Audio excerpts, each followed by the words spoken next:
On behalf of the National Newspaper Publishers Association, we welcome you to this special briefing with the White House. And we're so honored to have the Honorable Cedric Richmond, Senior Advisor to President Biden and Director of the Office of Public Engagement. I'm also pleased to be joined today with the Chair of our board, Chair Karen Carter Richards, publisher of the Houston Forward Times, and our Chair Emeritus, the distinguished publisher of the Los Angeles Sentinel, Danny Bakewell Sr. Karen, our chair, would you give some opening remarks? And then after Danny, we will bring the Honorable Cedric Richmond to the Black Press of America. Okay, thank you, Dr. Chavis. Congressman Cedric Richmond, on behalf of the Black Press of America, the NMPA, congratulations to you. We're so proud of you. We would like to thank you for this special virtual White House briefing for the Black Press of America to share with us highlights of the Biden-Harris administration commitment to the African-American community. We look forward to this ongoing series of briefings specifically for NMPA. Again, thank you to the Office of Public Engagement for this opportunity. And I'd like to thank the NMPA officials, publishers, and journalists who have joined us today. Thank you.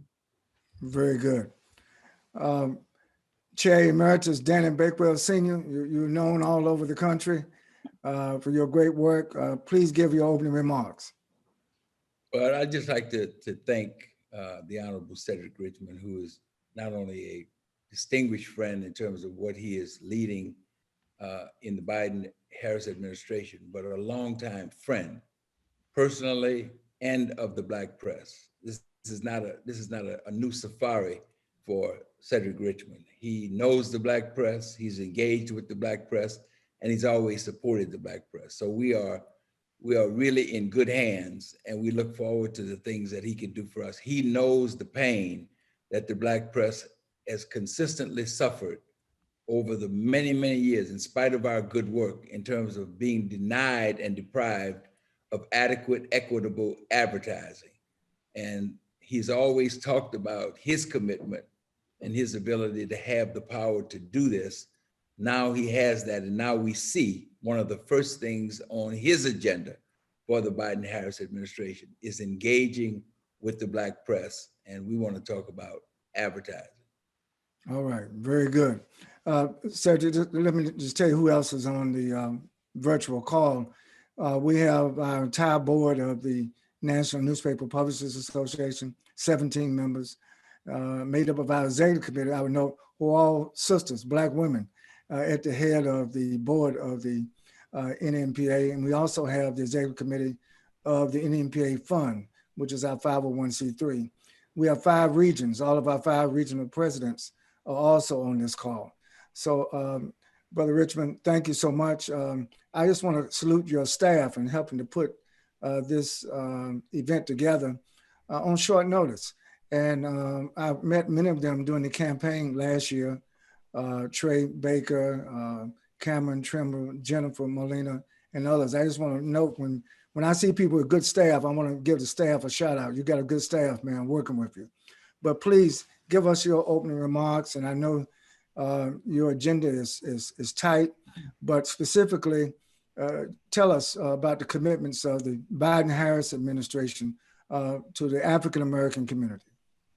Let me start off by thanking NMPA for what you do.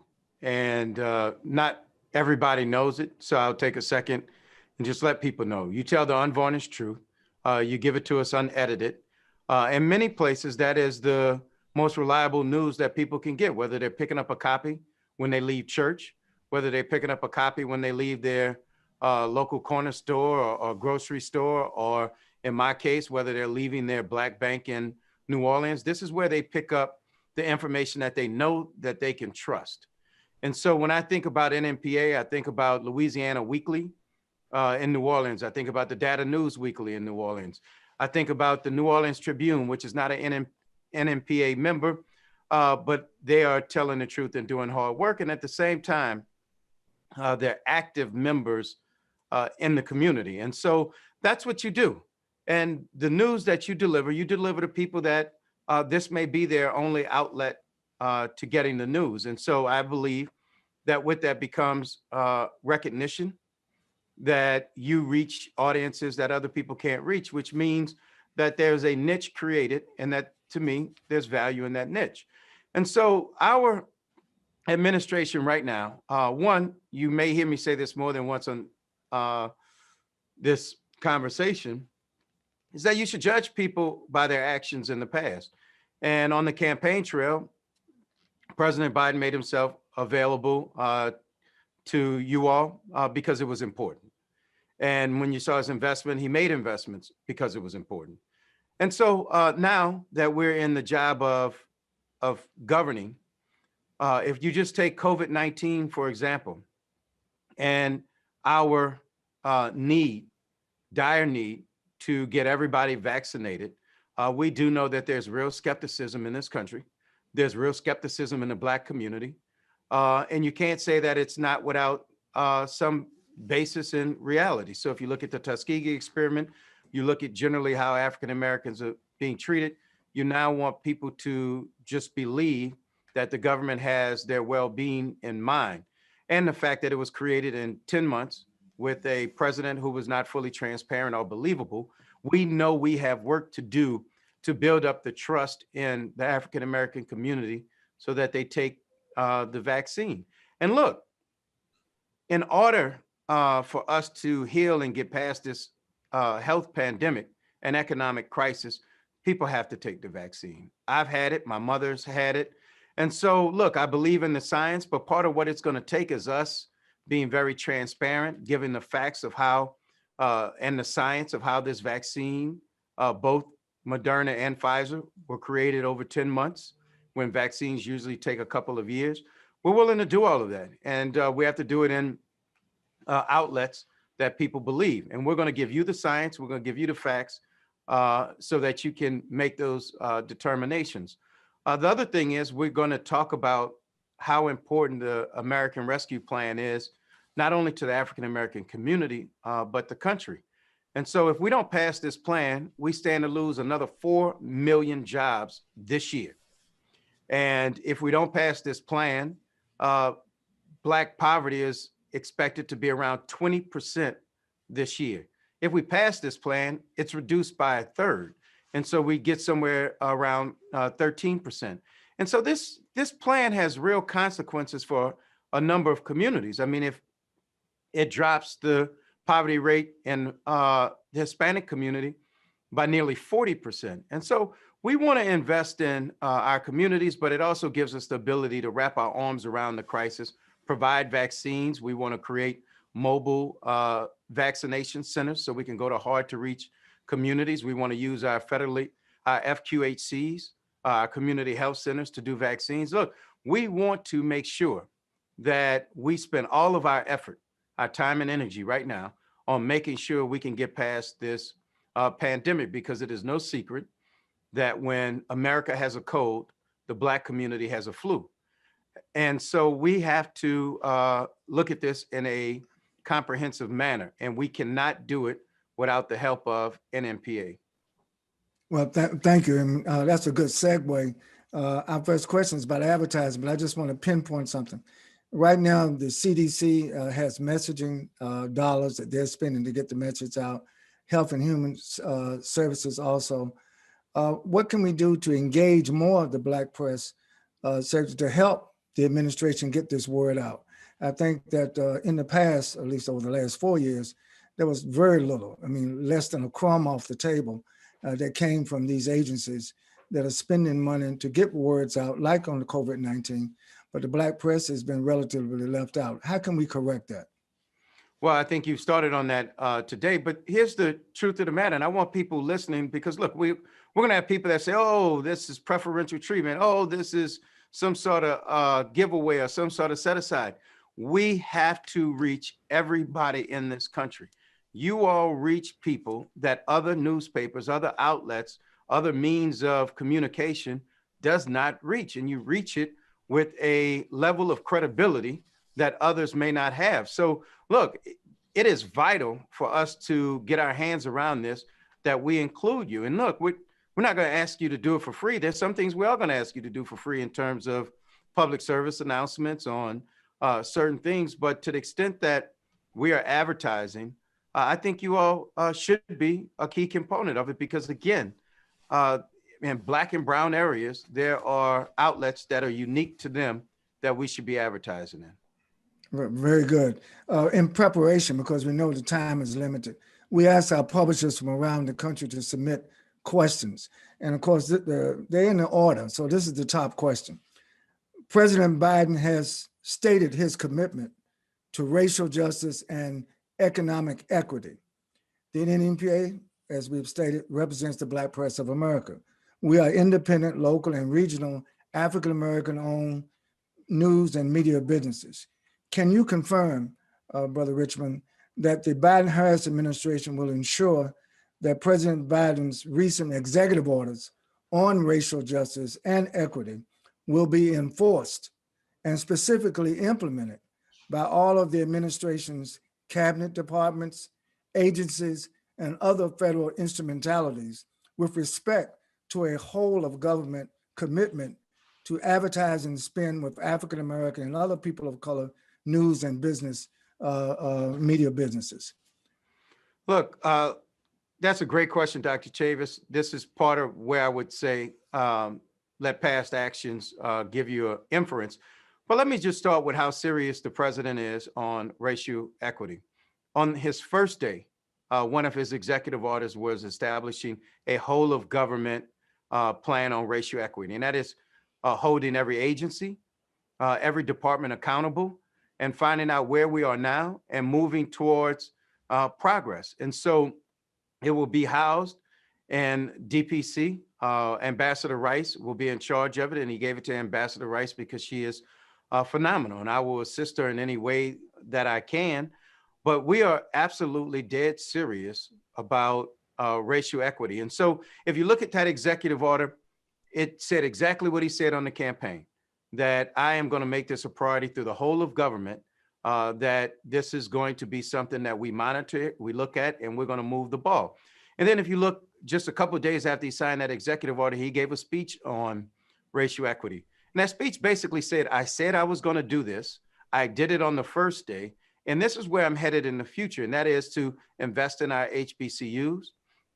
That is to root out systemic racism in home ownership and housing so that Black families and brown families can create equity in those homes so that they can start businesses, put children through college, all of those things that come with home ownership, including transferring wealth to the next generation. He promised to end the use of private prisons. He signed that executive order. And then he signed one on the increase and rise in xenophobia and making sure that we combat that too, along with rescinding the Muslim ban. So the president is serious about this. And when we start talking about government procurement, that is one of the areas that we're going to monitor and make sure that the playing field is level and that we are using real metrics in terms of who we use, how we use them. And, I'm not sure. I am a lawyer, but I'm not versed in government procurement. I don't know if I can tell you right here, right now, that there's some program that we will set up, but I can just tell you one thing, that all of the agencies understand that this president is serious about racial equity and broadening the scope of people that do procurement and provide goods and services within government. And I'll just close with this so you all will understand what I'm saying. If you look at the president's Build Back Better plan, his Buy America executive order that he created, there was racial equity components throughout his Buy America. It wasn't just Buy American, it was Buy American and do it through a lens of racial equity also. So we're going to be consistent about that through the administration. Very good. And that's good to hear. Both Danny Bakewell and Colonel Carter Richards working with me. They're going to be our point people working on this. Can you tell us, is there somebody on your staff that we can work with, Susan Wright's staff, or together? We want to make sure we really follow up on this because this is vital to the sustainability of our newspapers. Yeah, our newspapers are actually dying on the vine because we give a lot of lip service, and I'm not speaking about you or the administration, but there's always a lot of lip service and a recognition that we are deprived of advertising. But in the federal government alone, there is hundreds of millions of dollars of advertising being executed each and every year, and we get virtually none of it. And we don't need a preference. All we need is to have proportionate ability to be able to access according to our percentages in the country. You know, Black people represent 15% of the population. If you go to the service, we represent 50% of the people in the service. If you deal with how the COVID is affecting, we know it's affecting our community more than anybody else. No matter what metric you use, we have to be included, but we're not. And that's what we really, really need your cogent attention to. I mean, it's a dire need, Cedric, for this to happen. And look, you're right. And so just like we partnered together when I was chair of the CBC to raise this issue, unfortunately during a hostile administration, it didn't go far, but we did push the envelope on all of those 3 and 4 letter organizations that do campaigning around the country. And so look, you know, all I can say is that you have a friend, you have an advocate, and I know the need and role that the Black press plays in communities, and especially in this highlighted time and fragile time of making sure that people take the vaccines, making sure people know how to get them, make sure they know where to get them, make sure they know to get them. All of those things are important, and we're going to need your help. All right. Well, we're definitely going to work with you on this issue because that's vital, as Brother Bakewell has stated. Another question from our publishers is that during the 2020 year, last year, there was inconclusive strategies about the accuracy of the 2020 U.S. Census. In many of our communities, particularly in the communities that we serve through the Black press, we believe that there was a systematic undercount of African Americans during the gathering of the census last year. Does the Biden-Harris administration have a plan to verify the accuracy of the 2020 census or any possible recounts so that our communities will not be undercounted? Look, a couple things on that. One, we understand the importance of the census. It dictates how we reapportion government, dictates how we redraw lines during redistricting. And we know that it dictates what communities get federal funds and how much. And so, no, we don't trust this last census that was done being as fair and accurate and inclusive as it should be. First thing we have to do is appoint a director of the census. And then we'll follow the procedures from there after we appoint a director. But you saw the president already issue an executive order on the census because the last administration decided that they would not count everyone that was in the country. And so that shows where we are on it. And then I think that when a census director is appointed, you'll see the seriousness of which we take making sure every community is counted completely. Very good. Brother Richmond, what are your top 3 priorities of the Office of Public Engagement with respect to the African American community? Look, in terms of the African American community, we want to make sure that people don't just come to the African American community for output, that they come to the African American community for input also, and that people understand that the African American community, just like brown communities, they should be co-architects in their future. You're not going to help us or help the Black community in spite of the Black community. There are thought leaders.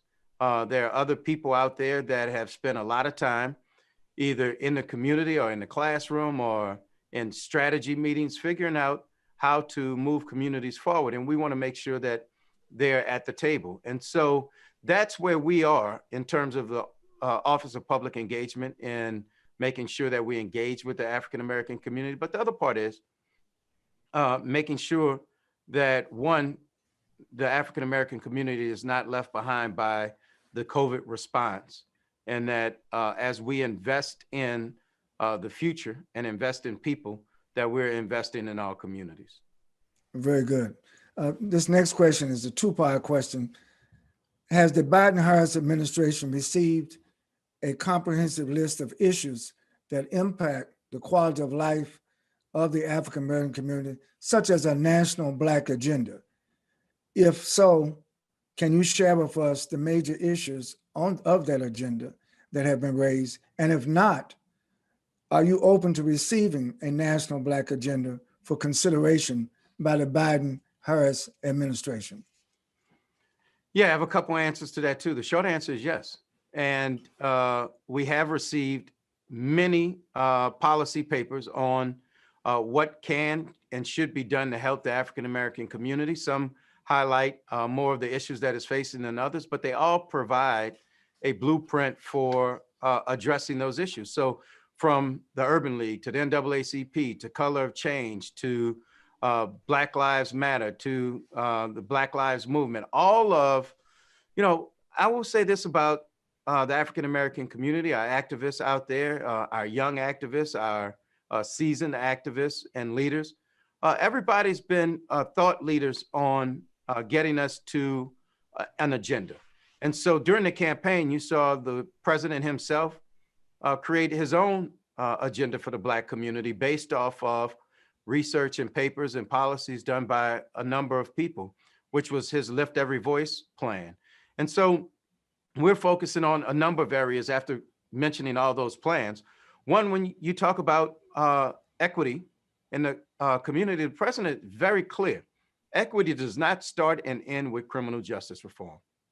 It ends with helping our entrepreneurs and our small businesses have access to capital. And with that, he's already said he wants to start a $30 billion fund that he's going to leverage 5-to-1 and create $150 billion worth of capital out there for African-American businesses. He wants to almost triple the funding in Title I schools so that schools in poor communities and communities that disproportionately house African-American students, that their resources are not 1/3 of what communities in more affluent neighborhoods have. He wants to raise teacher pay. He wants to embark on criminal justice reform. He wants to embark on policing reform. He spoke up after George Floyd and other Breonna Taylor and other incidents over the last course of the year, but he reiterated in his speech and in his inaugural that this is going to be an issue he deals with. And so I like the fact that we are looking at a number of issues, because far too often when it came to a Black agenda, people thought it started and ended with criminal justice reform. And we know it does not. Criminal justice reform and policing, those are highlighted and magnified by failures in the front on education, on police, on education, on investment in the Black community, and by systemic racism in government and other places. And that's why our whole of government order says that we're going to root out systemic racism in all of government, and we're going to do that immediately from day one. Very good. Well, you can count on the Black press to be there to report all of those actions. We're grateful for this briefing. Do you plan to arrange and to commit to having regular White House briefings for the Black press to assess the progress on the announced commitments and goals to achieve equity for Black American, for other people of color? Look, I'd love to be able to commit for the whole White House, but I know I can commit for me, and we can do this on a regular basis. And I'm sure that the press shop would do it. But I think what's important is to have metrics that we're using to judge our progress. And so that's why it was important for us. So for us to go through government-wide and establish and develop some baseline metrics of where we are right now, because we have to move the ball forward and we have to know and measure our progress. And so I think it would be a good thing for us to get together periodically so that we can monitor the press progress, and we can continue to push for things that the administration need and we can continue to find areas in which we need to do better. Well, thank you. Access is so key, so that we can reach you and get others in the White House. We're trying to get the credentials from the White House Press Association. I know that's a different organization, but we ran into some challenges.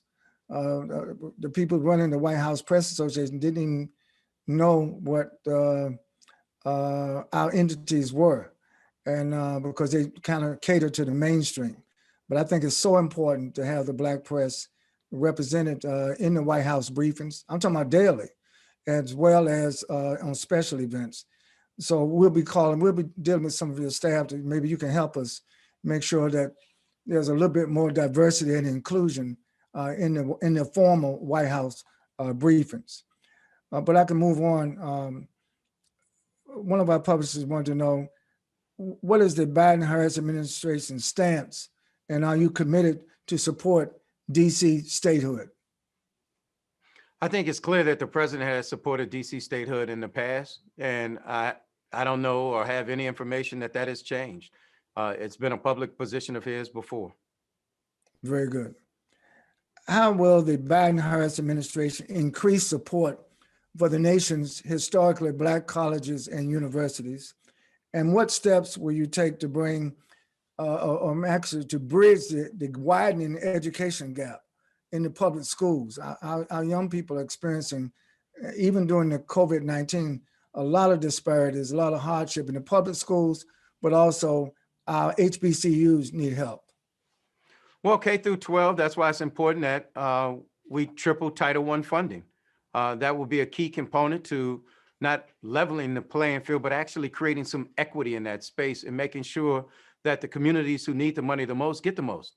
And so that is important for us. And then the first part of the question about HBCUs, how do we get them more money? Well, we get them more money and we put more money in the budget for them. We do the things that are necessary to help them. And the president made that commitment during the campaign. He knows the value of HBCUs in this country. If you just look at where he was, and you know, I'm not flippant when I say look at people's past action to determine their future action. But Delaware State is very important to him. And if you look at President Allen from Delaware State, he was the CEO of the inauguration.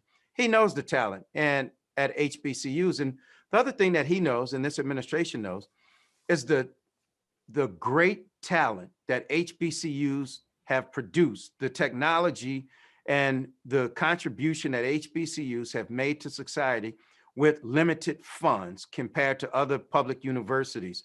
And so we're imagining, and he said it in his speech, imagine if the HBCUs had their fair share of funding, how much more they can do compared to the incredibly great job that they're doing now in producing our doctors, our teachers, our lawyers, engineers, all of those things. And so we know it. We're going to invest there because they are doing an excellent job with limited funding. And we want them to do an even greater job with their fair share of funding. Very good. The next question is about reparations.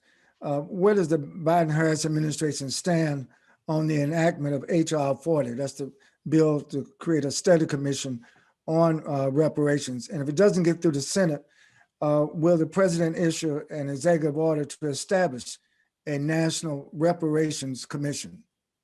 Well, we have two things on that. One, we do support a commission in H.R. 40. Two, we know we can't wait. And maybe it's three things. And three, we have to start acting now. We don't need a study to tell us there's systemic racism out there. We don't need a study to tell us that redlining and Black communities have been treated a lot different. If I think the president, you know, and I traveled with him throughout the campaign, I know I've heard this speech a million times that a home in a Black neighborhood built the same way, same material, is going to be worth almost 30% less than the same home in a white neighborhood. And those are the things we want to deal with. And so we don't need a study to tell us that we support a study. But the truth of the matter is we don't think the Black community should have to wait on the study. We need to start dealing with systemic racism in housing and education and all of those things right now, which is part of the plan that we laid out, and including in entrepreneurship, access to capital, and all of those things. So yeah, we support a study, but it's not going to stop us from acting right now. Thank you. This week, the president has met with Republicans. He's met with Democrats about the American Recovery Act, about the $1.9 trillion that's on the table for legislation. Can you explain to Black America how important the 1.9 trillion figure is, and where does the Black community fit in this if it's passed by the Congress of the United States? Well, it's really important. When we start talking about money for mobile vaccination clinics, when we start talking about using community health centers so that we can get to every neighborhood to make sure people has access to the vaccine, we're also talking about increasing the earned income tax credit, increasing the child tax credit. Those two things alone would reduce child poverty in this country by almost half.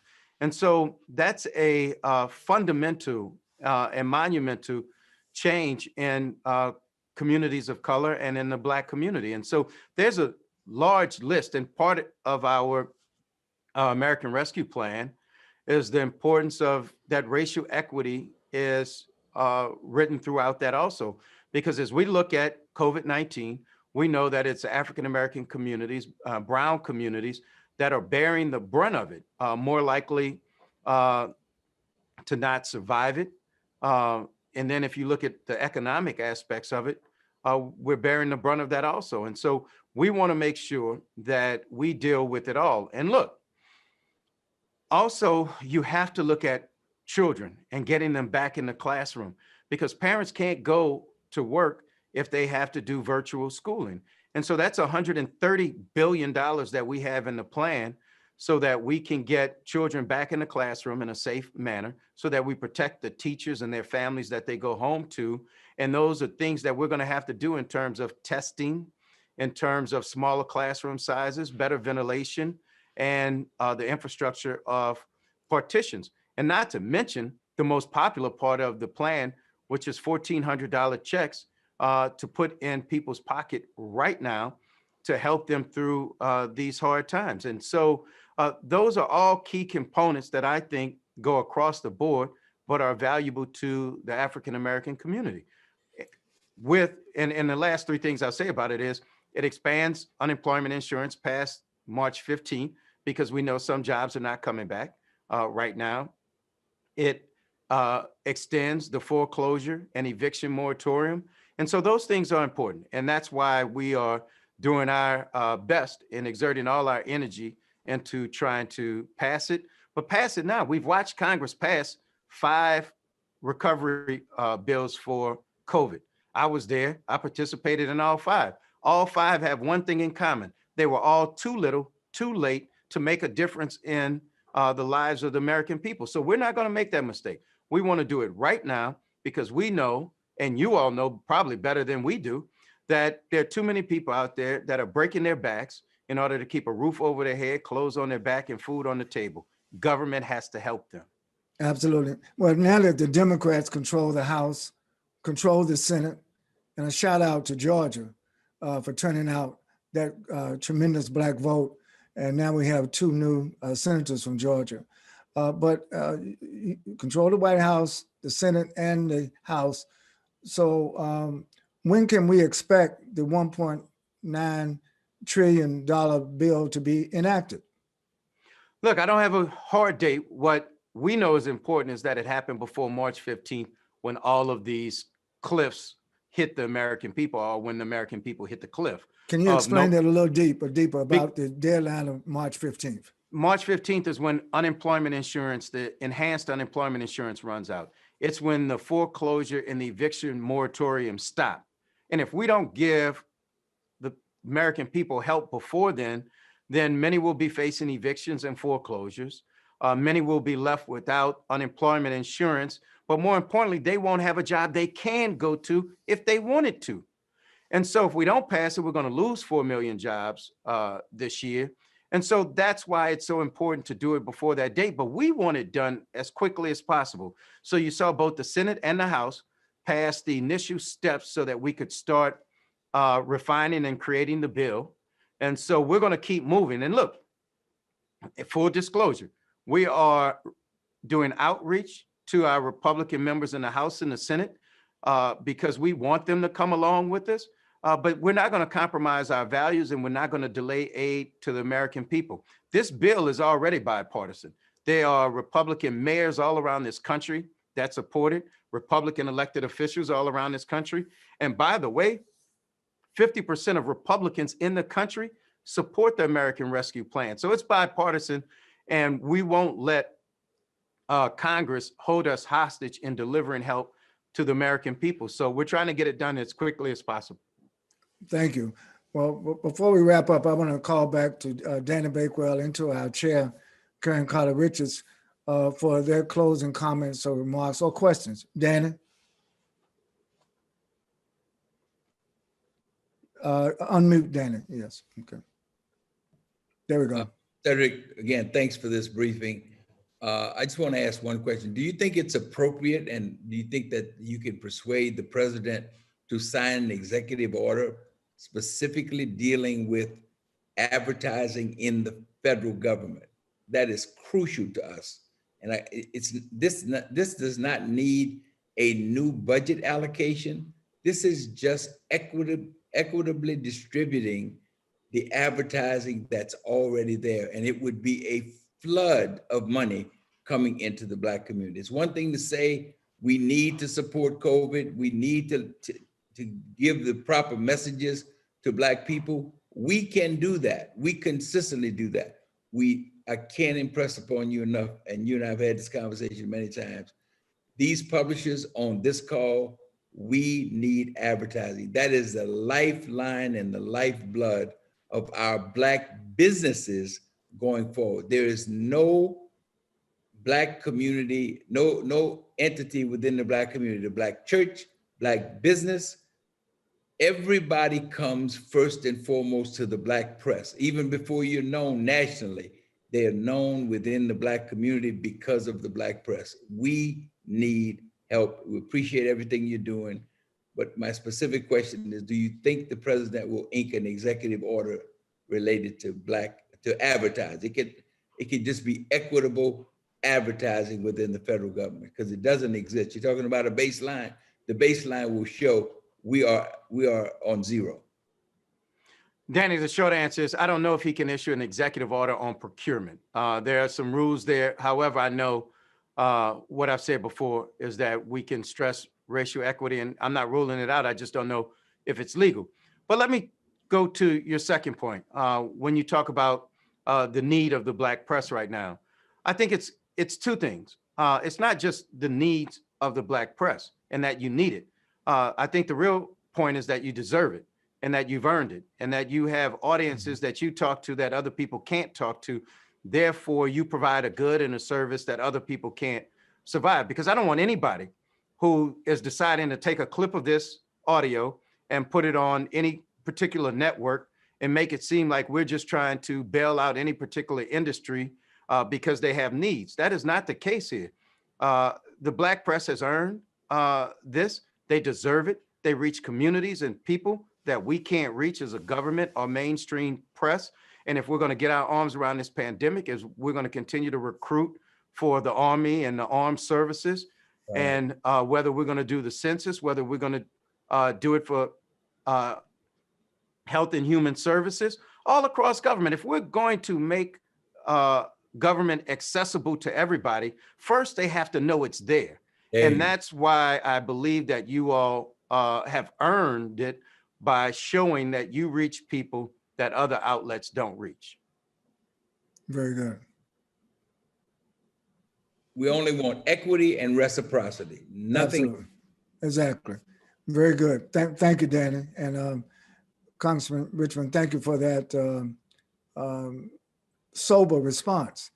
And I always say that when you ask a sober question, you get a sober response. Now we want sober action to make sure that we see progress in this, because this has been a lasting problem of many administrations.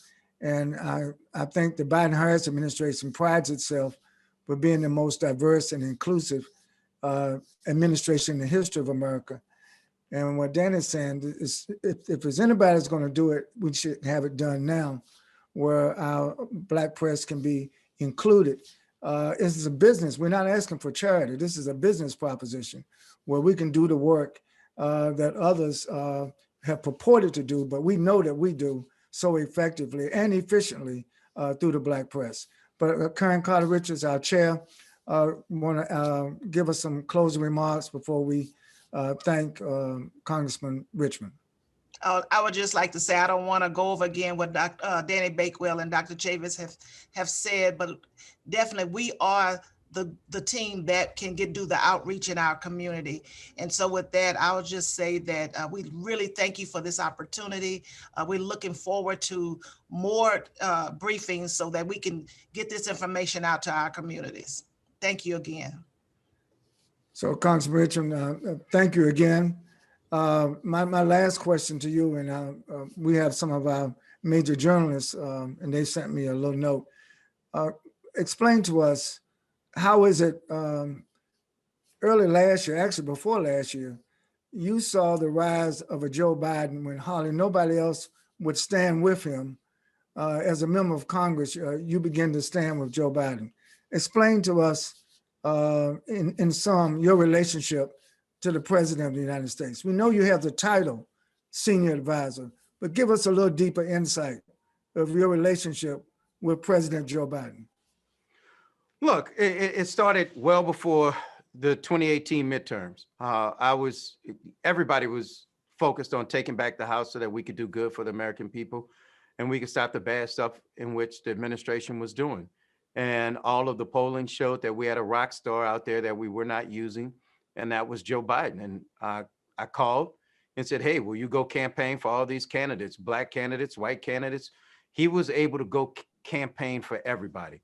And what I saw with the results of those races was that he had appeal across the board and that he was the real deal, that he meant it. And so after that, that's when we started talking, and it was more me saying you should run than him saying I want to run.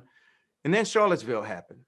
And he said, somebody has to stop this guy. And, he genuinely thought that he was probably best positioned or could be the only one that was positioned. And I felt in my heart that he was the only one that could beat Donald Trump. But more importantly, I got to know him and I got to know who he was. And so if I didn't believe in him, if I didn't believe he wasn't dead serious about racial equity and empowering people and taking up for those who have been marginalized, I wouldn't have left a safe seat in Congress to join the administration and become a staffer among others. But I really, after spending all that time with him, I know what he wants to do. And I want to be a part of being that transformational administration. And so far, he's lived up to everything he said. He said he was going to have the most diverse cabinet in the history of America, and we have that. And so now I want to, and we will move on as an administration to real economic empowerment and changing other aspects. So we became good friends, and I just believe in what he wants to do. And being on the campaign trail, I actually got to see it over and over again, that he's the same person in front of the cameras that he is behind the cameras. And look, sometimes that helps us, sometimes that hurts us, but he is exactly who he appears to be.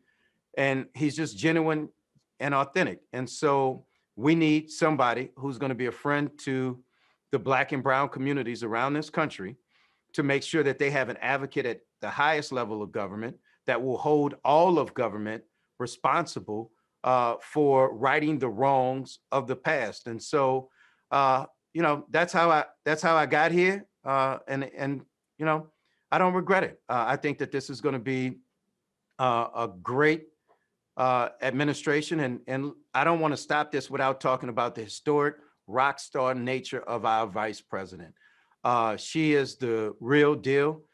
She cares about all communities, but she is an intellectual giant. But more than that, the highest compliment that I give to elected officials is that she gets it. She gets the struggle of Black people. She gets the struggle of minorities. And she is spending her days figuring out how to help all communities, but to make sure that she does not forget where she started representing people. So she's been phenomenal to work with. And I was impressed with her on the campaign trail, but I'm more impressed with her as I get a chance to see her work every day. Very good. Well, our time has expired, but I want to, on behalf of the National Newspaper Publishers Association, we have 230 member publishers now. Over 200 are watching this program today and this briefing. And we want to thank you, Cedric Richmond. We look forward to the next briefing. In the meantime, please count on, we're going to count on you, and I want you to count on us. There's reciprocity. You know, we're going to do our job, help you get the messaging out. We know that the American Rescue Plan is so important, and if there's anything that we can do to help get it through Congress in terms of raising public awareness, you can count on us. But for this briefing, thank you on behalf of the Black Press of America, and may God bless you. May God bless the President of the United States, the Vice President of the United States, the whole cabinet, and may God bless America.